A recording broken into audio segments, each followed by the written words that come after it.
A spite house is a building constructed or heavily modified by someone who's really ticked off at their neighbors for some reason, whether real or imagined.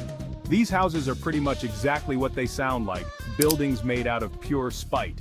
Often not meant to be lived in or even remotely practical, they are built in bizarre ways specifically to annoy a nasty neighbor or to escalate a feud over a piece of land. Sounds pretty weird, right? But as you'll find out, the stories behind these three spite houses are both amusing and incredibly hard to believe. Here are three tales of neighbors locked in vicious feuds, turning around and building wacky structures in a bid to win their battles. You shall love your neighbor as yourself, the Bible once advised. Clearly these people didn't get that memo. Number 3, Miracle House in Freeport, New York. In the late 19th century, Freeport, New York was expanding rapidly. A developer wanted to lay the town out in a grid and build homes along the new property lines. But John Randall, a competitor in the real estate game, wanted nothing to do with that, and didn't want to lose out on future earnings to a rival. Randall had one ace up his sleeve, a triangular plot of land at the corner of Lena Avenue and Wilson Place. The other developer wanted to tear up the land and set out a grid of streets running right through it. To stop him, Randall built a house practically overnight on his triangular plot. The so-called Freeport Spite House, now known as the Miracle House, went up so quickly that the grid designers had no recourse. The house itself is pretty normal and livable, and it remains well cared for today. If you look at Freeport from above on Google Earth, you'll see Lena Avenue and Wilson Place still awkwardly wrapping around Randall's house. He got his way, and those crooked streets remain a testament to his stubbornness.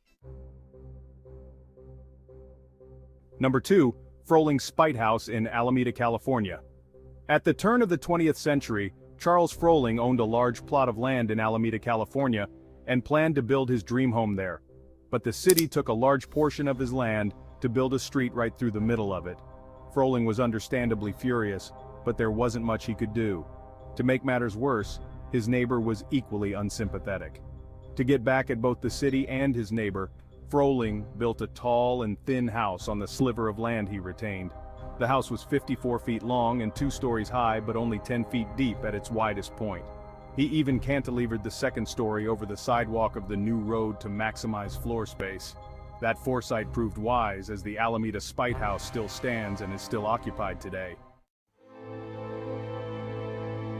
In 1904, a mourning family wanted to erect a monument for their recently deceased loved one, Joseph Edleston, on their plot of land next to St. Mary's Church Cemetery in Gainford, England. But the church refused, instead suggesting the family donate their land to the church and then build the monument there.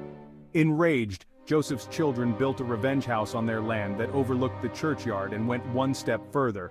They erected a massive 40-foot column next to the churchyard.